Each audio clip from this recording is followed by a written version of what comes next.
ऐसा है कि सबसे ज्यादा धक्का लगता है जब उम्मीद टूटती है, भरोसा टूटता है।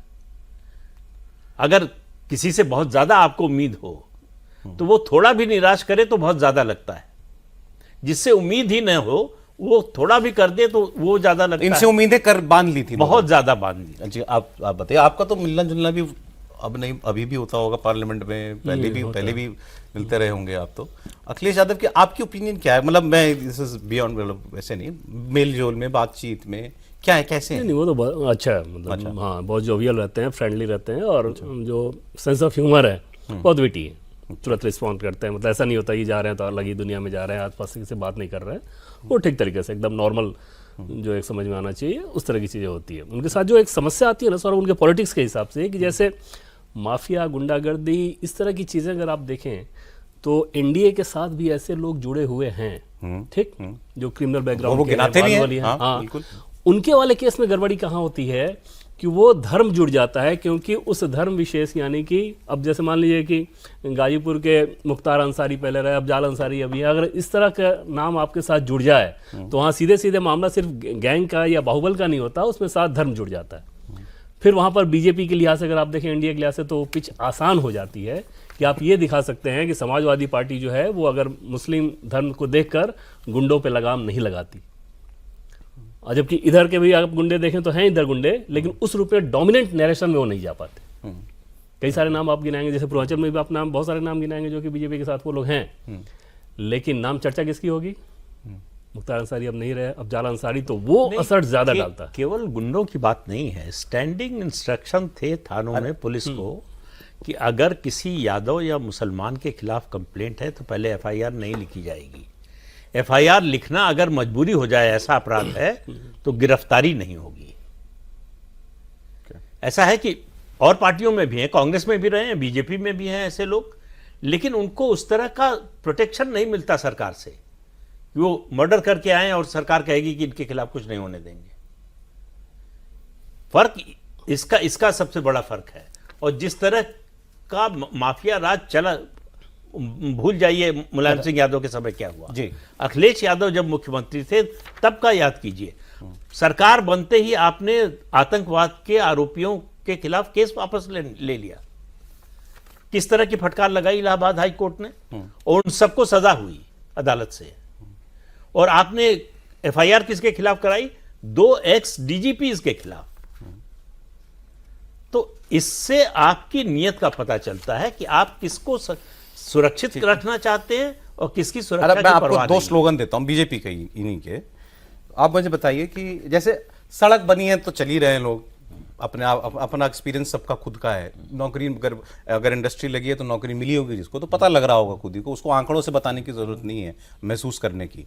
लॉ एंड ऑर्डर एक ऐसी चीज है जो सबसे पहले आदमी, जैसा आपने कहा, सबसे पहले एक्सपीरियंस करता है कहीं भी जाकर के, व्यवस्था ठीक है कि नहीं है। ठीक है, 2 नारे हैं इनके, क्योंकि वही है ना, बटोगे तो कटोगे पे तो जाएगा ही इलेक्शन।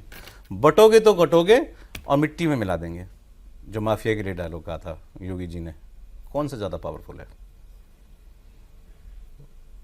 मतलब अगर तराजू पे तौलें तो बटोगे तो कटोगे मुझे ज्यादा पावरफुल लगता है। ज्यादा है? ज्यादा पावरफुल इसलिए लगता है कि वो अपील करता है और सीधा लोगों को बताता है कि कहां बटोगे तो कहां कटोगे। क्योंकि एक आशंका उत्तर प्रदेश में ये भी है कि अगर खुदा न खास्ते कुछ ऐसा होता है, सत्ता में परिवर्तन होता है, तो फिर कौन सा समूह एग्रेसिव होकर किसके खिलाफ क्या करेगा। जैसे अभी प्रदीप जी बता रहे थे कि यादवों के खिलाफ सबसे ज्यादा अगर तहरीर किसी की है तो वो किस जाति की है।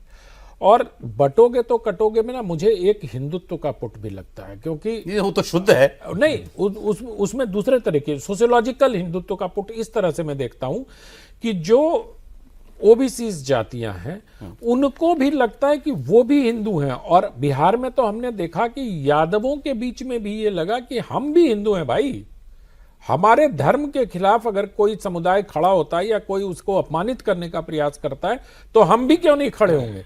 ये भी एक छोटा सा वर्ग बिहार में टूटा था यादवों का। ऐसे अनायास नहीं है कि तेजस्वी यादव मतलब लगभग डेसिमेट हो गए बिहार में।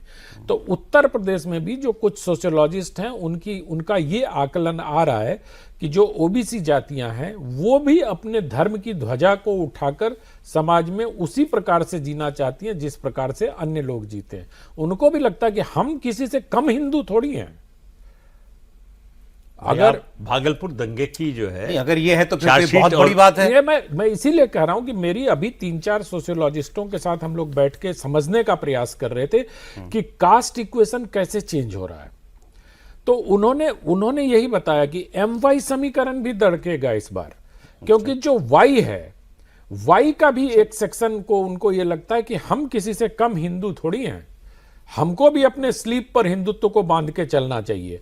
तो ये अगर होता है तो ये एक बड़ी बात होगी। और हिंदुत्व के सबसे बड़े प्रतीक के तौर पर भगवा वेशधारी उत्तर प्रदेश का मुख्यमंत्री है।